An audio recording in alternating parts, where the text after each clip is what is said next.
कहानी की शुरुआत में हम डाइसू नाम के एक आदमी को देखते हैं जो कि काफी ज्यादा अमीर था। लेकिन उसे शराब पीने की बहुत बुरी लत थी। आज उसने इतनी सारी शराब पी ली थी कि पुलिस पकड़कर उसे ले आई थी। डाइसू का दोस्त आकर उसकी बेल करवाता है, जिसके बाद डाइसू अपने घर पर कॉल लगाता है। उसकी बेटी कॉल रिसीव करती है, जहां डाइसू कहता है कि बेटी मैं जल्द ही घर आ जाऊंगा और तुम्हारे लिए बहुत सारे खिलौने भी लेता आऊंगा, तुम मेरा वेट जरूर करना। इतना कहकर वो फोन कट कर देता है। जिसके बाद उसका दोस्त जीसो कॉल करने लगता है। जब वो अपने घर वालों से बात कर लेता है तो देखता है कि डाइसू वहां पर नहीं था। वो डाइसू को आसपास ढूंढने लगता है। तभी हम डाइसू का सामान जमीन पर गिरा हुआ देखते हैं, जिसका मतलब ये था कि किसी ने डाइसू को किडनैप कर लिया था। सीन शिफ्ट होता है, जहां हम डाइसू को देखते हैं जिसे एक कमरे में कैद करके रखा था। यहाँ पर डाइसू के पास एक आदमी आता है। डाइसू से कहने लगता है कि तुमने मुझे ऐसे क्यों कैद करके रखा हुआ है। मैंने किसी का आखिर क्या ही बिगाड़ा है, प्लीज मुझे जाने दो। लेकिन वो आदमी उसे खाना देकर वहां से चला जाता है। डाइसू के पास सिर्फ सुबह शाम वो आदमी खाना देने आता है और चला जाता है। वक्त धीरे धीरे बीतता जाता है और 15 साल बीत चुके थे। डाइसू को किडनैप हुए। किडनैपर्स रूम में गैस छोड़ते, जिससे डाइसू बेहोश हो जाता और ऐसे ही डाइसू सारा दिन बेहोशी में निकाल देता। वो काफी ज्यादा फ्रस्ट्रेट हो चुका था ये सबसे। इतने सालों में ऐसे ही एक दिन डाइसू के रूम में गैस छोड़कर वो लोग उसे बेहोश कर देते हैं, जिसके बाद वो उसके रूम में आकर उसका खून निकाल लेते हैं। अगले दिन डाइसू को होश आता है तो टीवी चल रहा था और टीवी में न्यूज आ रही थी कि डाइसू की बीवी का कत्ल हो चुका है और उसका कातिल और कोई नहीं बल्कि डाइसू को ही बताया जा रहा था, क्योंकि मर्डर साइट पर डाइसू के खून के कतरे मिले थे। ये देखकर डाइसू बहुत जोरों से चीखने लगता है कि आखिर मेरे साथ ये सब क्यों कर रहे हो। डाइसू बहुत ही ज्यादा दुखी और फ्रस्ट्रेट हो चुका था। वो काफी टूट चुका था। यहाँ पर उसे अब लाइफ में कुछ भी नहीं मिला, इसलिए वो अपने आप की हाथ की नस ही काट लेता है। यानी कि वो इस दुनिया को छोड़कर जाने का डिसाइड कर चुका था। लेकिन किडनैपर्स उसे हॉस्पिटल ले जाते हैं और उसकी मरहम पट्टी कर कर उसे फिर से रूम में कैद कर लेते हैं। डाइसो बार बार कोशिश करता अपने आप को खत्म करने की, लेकिन किडनैपर्स उसे फिर से ठीक कर देते हैं और रूम में बंद कर देते। किडनैपर्स चाहते ही नहीं थे कि डाइसो मरे, वो उसे जिंदा रखकर तड़पाना चाहते थे। डाइसो समझ चुका था कि उसे यहाँ से निकलना होगा कैसे भी करके। वो सोच लेता है कि वो यहाँ से भाग निकलेगा। यहाँ पर खाने में मिलने वाले चम्मच वो अपने पास रख लेता है, जिसके बाद सारा दिन वो रूम की दीवारों को खोदने में निकाल देता है। ऐसा करते हुए कई और साल बीत जाते हैं और डाइसू का सिर्फ एक ही मकसद था कि वो यहाँ से बाहर निकलकर किडनैपर को सबक सिखाएगा। आज वो दिन था जब डाइसू ने दीवार की एक ईंट को निकाल दी थी। वो काफी ज्यादा खुश था, बाहर की जिंदगी को देख पा रहा था और आज वो काफी सुकून से सोने वाला था। सुबह में जब उसकी आँख खुलती है तो वो एक देखता है वो सूटकेस में बंद था। सूटकेस खोलते ही वो देखता है कि बाहर वो आ चुका है। सूरज की रोशनी उसकी आंखों को जला रही थी। 15 साल के बाद उसने आज सूरज को देखा था। वो यकीन नहीं कर पा रहा था कि सच में वो आज आजाद हो चुका है। यहाँ पर वो एक बिल्डिंग की छत पर खड़ा हुआ था, जहाँ पर उसके साथ एक और आदमी मौजूद था। वो आदमी यहाँ पर खुदकुशी करने आया था। डाइसू उस आदमी के वो देखने लगता है और उसको टच करके फील करने लगता है, क्योंकि कई सालों से उसने अपने अलावा किसी और को देखा भी नहीं था। वो आदमी जो कि खुदकुशी कर रहा था, डाइसू उसे समझाने की कोशिश करने लगता है कि दोस्त जिंदगी बहुत ही खूबसूरत है, उसे ऐसे जाया मत होने दो। यहाँ पर वो उसे समझा कर वहां से जाने लगता है, लेकिन वो आदमी उस छत से कूद ही जाता है। ये देखकर डाइसू मुस्कुराने लगता है। उसे पता चलता है कि ये समय 2003 का आ गया है और यहाँ पर दुनिया काफी बदल चुकी है। वो एक दुकान के बाहर फिश को देख रहा था, तभी एक भिखारी आकर डायसू को फोन और कुछ पैसे देता है और कहता है कि इसके बारे में मुझसे कुछ भी मत पूछना, क्योंकि मुझे भी इसके बारे में कुछ भी नहीं पता। मुझे तो बस ये देने को बोला है। इतना कहकर वो वहां से चला जाता है। डायसू एक क्लब में आकर बैठता है, जहाँ पर फोन की रिंग बजने लगती है। डायसू कॉल रिसीव करता है तो सामने वही आदमी था जिसने उसे किडनैप किया था। वो उसे पूछता है कि कैसा लग रहा है आजाद होकर। डाइसू कहता है कि तुम कौन हो और मेरे साथ तुमने आगे ये सब क्यों किया। ये सुनकर किडनैपर कहता है कि तुम अपनी लाइफ के बारे में सोचो कि तुम क्या काम किया करते थे। इतना कहकर वो फोन कट कर देता है। डाइसू काफी थक चुका था, उसने काफी ड्रिंक की थी, इसलिए वो वहीं पर बेहोश हो जाता है। आँख खुलते ही जब वो देखता है तो वो एक कमरे में मौजूद था। यहाँ पर एक कम उम्र की लड़की उसके यहाँ पर लिखी हुई डायरी पढ़ रही थी। ये लड़की और कोई नहीं बल्कि होटल में डाइसू को ड्रिंक दे रही थी वही लड़की थी। डाइसू उससे अपनी बुक ले लेता है क्योंकि उसे पसंद नहीं था कि उसकी किताब कोई पढ़े। डाइसू अपनी बेटी को ढूंढना चाहता था, इसलिए वो उसकी खोज में निकल जाता है, जहाँ उसे पता चलता है कि उसकी बेटी को तो किसी ने गोद ले लिया था। शायद वो अब इस देश में नहीं रहती।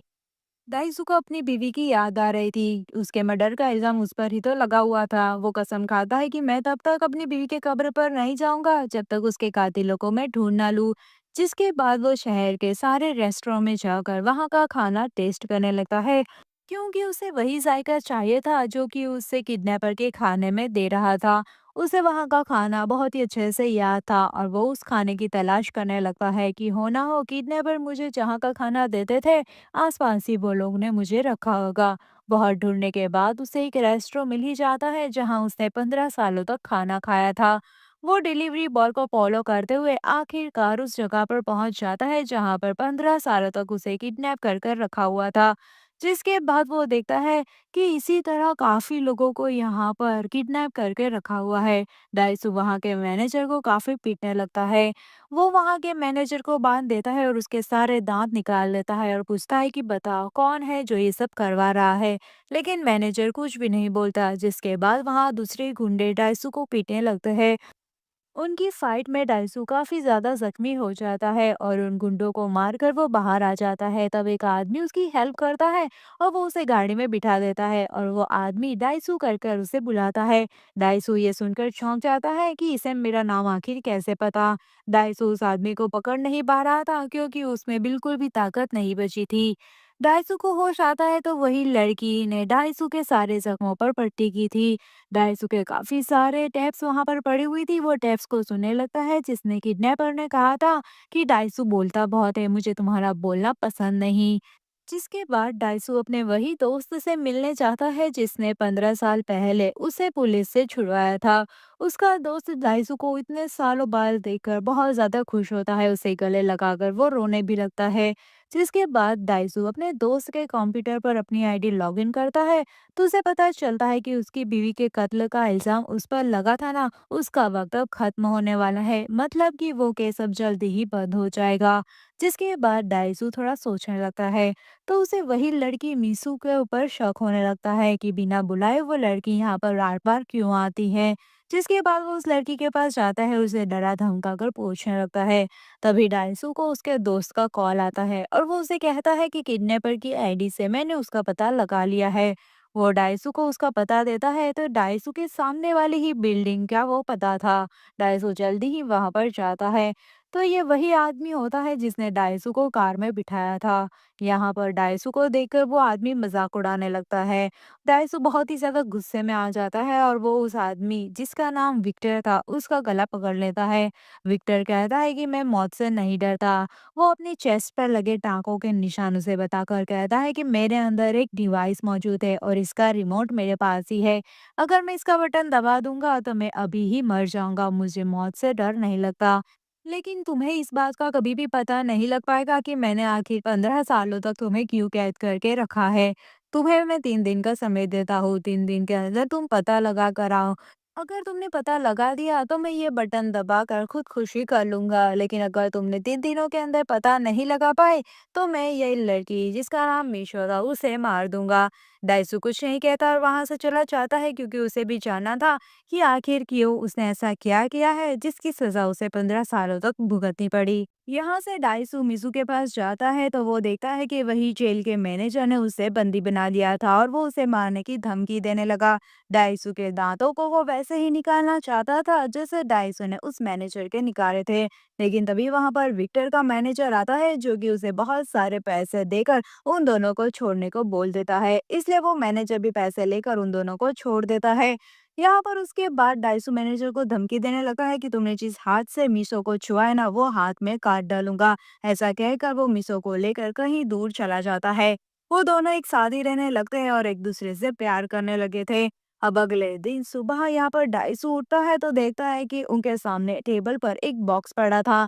वो खोलने पर उसमें मैनेजर का कटा हुआ हाथ था। ये देखकर डाइसू समझ जाता है कि ये काम विक्टर का ही हो सकता है, क्योंकि उसका हाथ काटने की धमकी मैंने दी थी और यहाँ पर उसने इसका हाथ काट कर मुझे भिजवा दिया। वो समझ जाता है कि हो ना हो मेरे अंदर उसने कोई चिप लगाई है, जिसके जरिए विक्टर मेरी सारी बातें सुन रहा है। इसलिए वो अपनी बॉडी की स्कैनिंग करवाता है और पता चलता है कि उसके जूतों में विक्टर ने वो चिप लगवाई थी, जिससे हर वक्त वो उस पर नजर रख सके।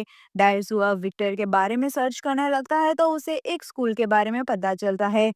यहाँ पर वो उसे कहने लगता है कि ये तो वही स्कूल है जिसमें मैंने पढ़ाई की, यानी कि विक्टर और डाइसू दोनों सेम बैच के ही स्टूडेंट हैं। इसलिए वो स्कूल में जाकर पता करने लगता है, जहाँ पर उसे एक लड़की के बारे में पता चलता है, लेकिन उस लड़की की फोटोज वहां से हटा दी गई थी। डाइसू अपने दोस्त को उस लड़की के बारे में पूछने लगता है तो उसका दोस्त उसे याद करके बताता है कि हाँ, ये तो वही लड़की है जिसका नाम मिन्हो है। वो काफी कैरेक्टरलेस लड़की थी, स्कूल में उसकी काफी बदनामी भी हुई थी। डाइसू से ये बात बता ही रहा था उसका दोस्त कि विक्टर उसकी सारी बातें सुन रहा होता है। विक्टर आकर डाइसू के दोस्त को स्टैप करके खत्म कर देता है और कहने लगता है कि वो ऐसी लड़की नहीं थी। समझ गए? जिसके बाद डाइसू को पता चलती है ना ये बात कि उसका दोस्त उसी की वजह से मारा गया है, तो वो बहुत ज्यादा रोने लगता है। मीसो को वो सेफ रखना चाहता था, इसलिए वो मैनेजर के पास जाता है और उससे दोस्ती का हाथ बढ़ा देता है। मैनेजर मिसो को अपने पास रखने को मान जाता है। जिसके बाद डाइसू अकेले ही सर्च की तलाश करने के लिए निकल पड़ता है।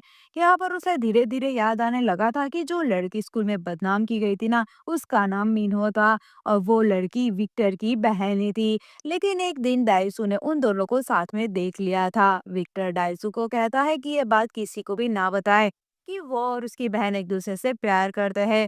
लेकिन डाइसू उस वक्त तो हाँ कह देता है, लेकिन वो बात ये जाकर अपने दोस्त से कह देता है और उसका दोस्त जाकर पूरे स्कूल में ये बात बता देता है। सारा स्कूल मिन्हो का मजाक उड़ाने लगता है और उसे बुरा भला बोलने लगता है। इसलिए मिन्हो ने खुद की ही जान ले ली। अब जब ये बात डाइसू को याद आ जाती है तो वो विक्टर के पास जाता है और कहता है कि तुम्हारी बहन की मौत के जिम्मेदार मैं नहीं हूँ, तुम खुद ही हो, क्योंकि जब वो नदी में कूदकर अपनी जान ले रही थी तब तुम वहीं पर मौजूद थे। विक्टर उसे कहता है कि जब मैंने तुम्हें कहा था कि ये बात किसी को मत बताना तो तुमने क्यों बताई। अब मैंने भी तुम्हारे साथ वही किया जो तुम किसी को नहीं बता सकोगे। विक्टर वो कहता है कि मैंने तुम्हें कहा था ना, तुम्हारी जुबान बहुत खराब है, मुझे ये पसंद नहीं। दाइसू कहता है कि तुम कहना क्या चाहते हो, मैं समझ नहीं पा रहा। विक्टर कहता है कि मैंने तुम्हें 15 साल के बाद वापस छोड़ने का मेरा मकसद वही था। मैंने तुम्हें छोड़ने से पहले हिप्नोटाइज किया था। वो डाइसू को एक बॉक्स की तरफ भेजने लगता है, जिसे खोलकर डाइसू देखता है कि वो बॉक्स में तो यहाँ पर फोटो एल्बम थी, जिसमें उसकी उसकी बीवी की और उसकी बच्चे की तस्वीरें थी। डाइसू जैसे जैसे एल्बम के पन्ने पलट रहा था, उसकी बेटी के फोटोज थे और लास्ट में फोटो मीशो का ही था, यानी कि मीशो ही डाइसू की बेटी थी। ये देखकर डाइसू जोर जोर से रोने लगता है। उसे बहुत पछतावा होता है अपने किए पर, कि वो जिससे प्यार करता था वो उसकी अपनी खुद की औलाद थी। वो गुस्से में आकर विक्टर को मारने लगता है। विक्टर मैनेजर को कॉल कर कर कह देता है कि मीसो को फोन दो, लेकिन डाइसू उसे ऐसा करने से मना करता है कि प्लीज मेरी बेटी को सच्चाई मत बताना। वो उसके आगे हाथ जोड़ने लगता है और कहता है कि तुम्हें मेरी जुबान पसंद नहीं ना, ठीक है, मैं अपनी जुबान ही काट देता हूँ। वो अपनी जुबान नाइफ लेकर काट देता है और उसके सामने रख देता है। इसलिए विक्टर मीसो को कुछ भी नहीं बताता और फोन कट कर देता है। जिसके बाद विक्टर वहां से जाने लगता है। डाइसू तभी यहाँ पर रिमोट उसे नजर आता है तो वो रिमोट लेकर बटन दबा देता है, लेकिन विक्टर को कुछ नहीं होता। विक्टर कहता है कि मैंने तो ये सिर्फ एक कहानी बनाई थी कि मेरे अंदर एक डिवाइस है। जिसके बाद वो वहां से जाने लगता है। लिफ्ट के अंदर विक्टर बहुत रोने लगता है अपनी बहन को याद करते हुए, और गिल्ट में आकर वो अपने आप को गोली मारकर खत्म कर देता है। तो वही दूसरी ओर डाइसू अपने आप को माफी नहीं कर पा रहा था। सालों बीत जाते हैं लेकिन वो इस याद को भुला ही नहीं पा रहा था। इसलिए वो साइकोलॉजिस्ट के पास जाता है और कहता है कि मेरी सारी यादें भुला दो, मैं ये सब कुछ भूल जाना चाहता हूँ। साइकोलॉजिस्ट कहती है कि मैं ये एक्सपेरिमेंट कर तो सकती हूँ, लेकिन जरूरी नहीं है कि ये सक्सेस जाए। डाइसू कहता है कि कुछ भी करो, बस मेरी यादों को मिटा दो। जिसके बाद साइकोलॉजिस्ट ऐसा ही करती है, उसे हिप्नोटाइज करके उसकी यादें मिटा देती है। डाइसू को जब होश आता है, उसकी आंखें खुलती है तो मीसो वहां पर भागती हुई आती है और डाइसू को गले लग जाती है। वो उसे कहने लगती है कि मैं तुमसे बहुत प्यार करती हूँ, मुझसे शादी करोगे? डाइसू रोने लग जाता है क्योंकि डाइसू की यादें अभी भी नहीं मिटी थी और वो उसे सब कुछ याद आ गया था। और इसी के साथ ये मूवी यहीं पर ख़त्म होती है। तो कैसी लगी आपको ये मूवी की कहानी मुझे कमेंट करके ज़रूर बताना। वीडियो पसंद आए तो इसे लाइक करना, चैनल पर नए हो तो सब्सक्राइब करना। मिलते हैं नेक्स्ट वीडियो के एक्सप्लेनेशन में, तब तक अपना ध्यान रखिए। Bye bye.